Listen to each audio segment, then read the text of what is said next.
নমস্কার বন্ধুরা, ভিন্ন স্বাদের কিচেনে আপনাদের সবাইকে স্বাগত। আজকে আমি একটু আলাদা কিছু বানাচ্ছি। আজকে আমি বানাচ্ছি ধোসা আর সাম্বার। এর জন্য আমি নিয়ে নিয়েছি 1 বাটি অড়হর ডাল। এই ডালটাকে আমি ঘন্টাখানেক ভিজিয়ে রাখছিলাম, রেখে তারপর এটাকে আমি প্রেসার কুকারে 3-4টে সিটি মেরে নিয়েছি। মধ্যে নিয়ে নিচ্ছি আমি পেঁপে, গাজর, মিষ্টি কুমড়ো, পেঁয়াজ আর টমেটো। আর এদিকে সাম্বার মশলা বানানোর জন্য এখানে আমি গোটা ধনিয়া, এখানে নিয়ে নিয়েছি আমি চাল, একটু আতপ চাল নিয়েছি, এখানে নিয়ে নিয়েছি আমি ছোলার ডাল, এখানে নিয়ে নিয়েছি আমি বিউলির ডাল, শুকনো লঙ্কা, এখানে অল্প একটু হিং নিয়ে নিয়েছি, এখানে নিয়ে নিয়েছি আমি জিরে, গোটা জিরে, এখানে নিয়ে নিয়েছি আমি মেথি, নিয়ে নিয়েছি আমি এখানে কালো সর্ষে, এখানে রসুন নিয়ে নিয়েছি, শুকনো লঙ্কা, আদা, কারি পাতা, আর নিয়ে নিয়েছি একটু নারকেল। আমি এখানে শুকনো নারকেল নিয়ে নিয়েছি, আপনি চাইলে এমনি কাঁচা নারকেলও নিতে পারেন। এই মশলাগুলো আমি নিয়ে নিয়েছি সাম্বার মশলা বানানোর জন্য। সঙ্গে থাকুন আর দেখতে থাকুন আমি কেমন করে বানাচ্ছি। এখানে নিয়ে নিয়েছি আমি গুড়, আর এখানে নিয়ে নিয়েছি আমি তেঁতুল। তেঁতুলটাকে ভিজিয়ে রাখছি। এখন তেঁতুলটাকে আমি একটু চটকে নিয়ে ওর দানাগুলো আর যেগুলো এক্সট্রা জিনিস আছে ওগুলো বের করে ফেলে দিয়ে শুধু আমি যে পাল্পটা তৈরি হবে সেই পাল্পটা নেব।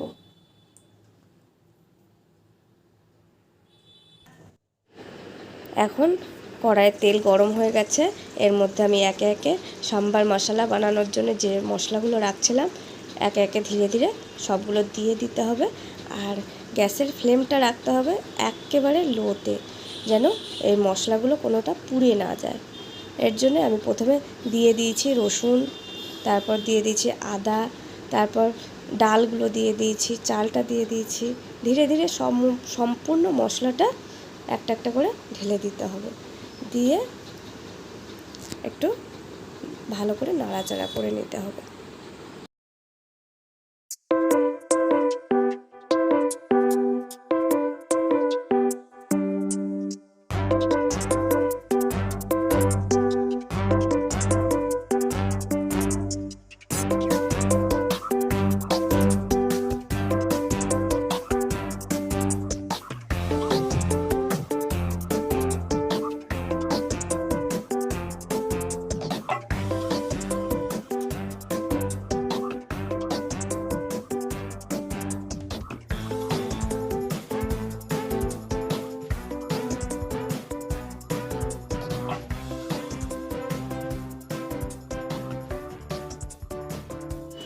সাম্বার মশলা বানানোর জন্য যে মশলাগুলো ছিল সম্পূর্ণ ঢেলে দিয়েছি। এখন এর মধ্যে দিয়ে দিচ্ছি একটু পেঁয়াজ আর দিয়ে দিচ্ছি একটু টমেটো, দিয়ে এখন এটা ভালো কালার আনার জন্য দিয়ে দিচ্ছি অল্প একটু red chilli powder, Kashmiri red chilli powder. এটা আপনি ইচ্ছা করলে দিতে পারেন, না ইচ্ছা হলে না। এটা দিলে কি হয়, সাম্বার মশলার কালারটা খুব ভালো হয়। আর দিয়ে দিলাম অল্প একটু হলুদ গুঁড়ো। এখন এটাকে কম হিটে ভালো করে নাড়াচাড়া করে নিতে হবে, যাতে পেঁয়াজটা একটু নরম হয়ে যায় আর একটু ভাজা ভাজাও হয়ে যায়।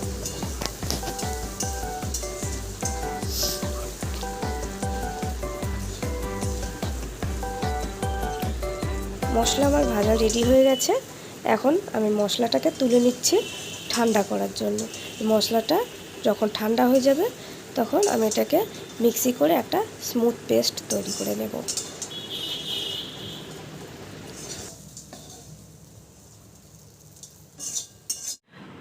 মশলা তৈরি করার ওই গরম কড়াইয়ের মধ্যে একটু তেল দিয়ে এর মধ্যে আমি দিয়ে দিলাম একটু শুকনো লঙ্কা, কারি পাতা, আর দিয়ে দিলাম 1/2 চা চামচ সর্ষে। দিয়ে ওর মধ্যে এখন আমি দিয়ে দিচ্ছি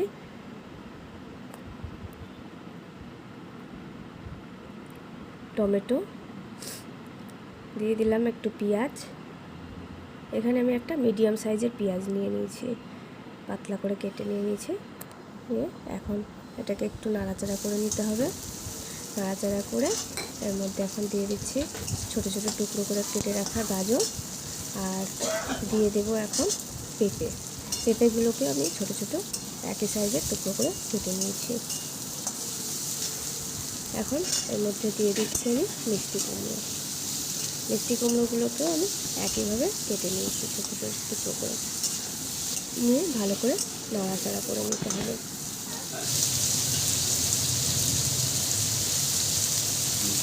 এখন এর মধ্যে আমি দিয়ে দিলাম স্বাদ অনুযায়ী লবণ, দিয়ে ভালো করে নাড়াচাড়া করতে হবে। তরকারিটা একটু ভাজা ভাজা করতে হবে, ভালো করে ভাজা ভাজা করে ঢেকে দিতে হবে। 5 মিনিটের জন্য ঢেকে দিয়েছি। এখন ঢাকাটা আমি খুলে নিলাম। 5 মিনিট পরে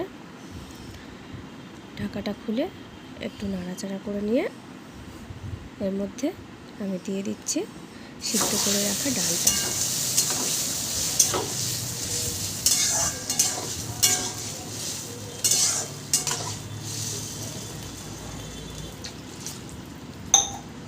ডালটা দিয়ে একটু নাড়াচাড়া করে নিয়ে এর মধ্যে আমি অল্প একটু জল দিয়ে ঢেকে দিলাম ফুটে ওঠা পর্যন্ত। এখন ডালটা ফুটে উঠেছে।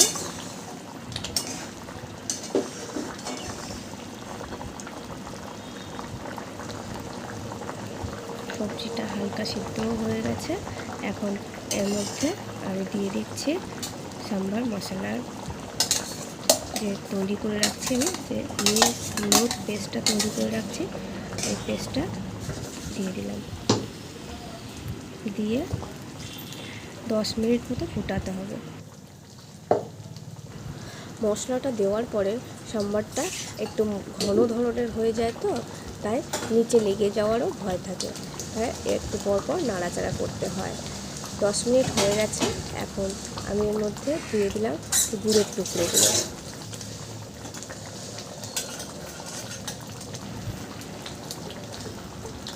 এখন এর মধ্যে দিয়ে দিচ্ছি আমি তেঁতুলের পাল্পটা। তেঁতুলের পাল্পটা যার যার স্বাদ অনুযায়ী দেবে। যে টক টক একটু খেতে বেশি পছন্দ করে সে তেঁতুলের পরিমাণটা আরেকটু বাড়িয়ে নিতে পারে, আর যে টক একটু খেতে কম পছন্দ করে সে এরকমই দিলে হবে। সাম্বার আমার রেডি হয়ে গেছে। আমি একটা বাটির মধ্যে সাম্বারটাকে ঢেলে নিচ্ছি। নিয়ে এটাকে এখন ছক লাগাতে হবে। এর জন্য আমি কড়াইটাকে পুনরায় গ্যাসে বসালাম। বসিয়ে ওর মধ্যে আমি একটু তেল দিয়েছি। তার মধ্যে দিয়ে দিয়েছি 1/2 চামচ মতো বিউলির ডাল, আর কালো সর্ষে দিয়েছি, আর দিয়ে দিয়েছি শুকনো লঙ্কা আর কারি পাতা। দিয়ে এখন গ্যাসটাকে আমি অফ করে দিচ্ছি। অফ করে এখন এই কড়াইয়ের এই সাম্বারটা দিয়ে দিলাম সাম্বারের উপরে। এখন আমি বানিয়ে নিচ্ছি ধোসা। ধোসার জন্য এখানে আমি নিয়ে নিচ্ছি 1 কৌটো চাল, আর এর জন্য নিয়ে নিচ্ছি আমি 1/2 কৌটো বিউলির ডাল। চাল আর ডালের পরিমাণটা সবসময় যতটুক চাল হয় তার অর্ধেকটা ডাল হয়। এখন আমি এটাকে ভালো করে ধুয়ে সারা রাতের জন্য ভিজাতে দিয়ে দিয়েছি। আমি এটাকে আগের থেকে ভিজিয়ে রেখে দিয়েছিলাম। দিয়ে এখন আমি এটাকে স্মুথ পেস্ট তৈরি করে নিচ্ছি। নিয়ে এটাকে 1 ঘন্টা মতন রেখে দিতে হবে মিক্সি করে নিয়ে। যদি হাতে সময় না থাকে করার দরকার নেই, কিন্তু করলে ভালো হয়। দিয়ে এটাকে একটু জল দিয়ে পাতলা করে নিতে হবে। রেস্টিংয়ের সময় জল দেওয়া যাবে না, এটাকে যখন তৈরি করব তখন জল দিয়ে একটু পাতলা করতে হয়। করে এখন আমি তাওয়া নিয়ে নিয়েছি।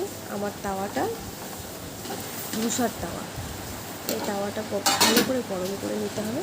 গরম করে নিয়ে ধোসাগুলোকে এইভাবে ছেড়ে দিতে হবে, দিয়ে 1 থেকে 1.5 মিনিট মতন রাখতে হবে। রাখলে আপন ইচ্ছায় ও প্যান ছাড়তে থাকবে, তখনই হালকা করে তুলে নিতে হবে। দেখতে থাকুন আমি কেমন করে করছি, দেখলেই বুঝতে পারবেন। আপনারা এইভাবে বানাবেন আর দেখবেন খেতে অসাধারণ লাগে। খাবেন আর কেমন লাগলো অবশ্যই কমেন্ট করে জানাবেন। আর দেখুন ক্রাঞ্চিনেসটা কেমন হয়েছে, খুবই সুন্দর হবে, মচমচে খেতে হবে, দারুণ। ভালো লাগলে লাইক, শেয়ার আর সাবস্ক্রাইব করতে ভুলবেন না কিন্তু। ধন্যবাদ।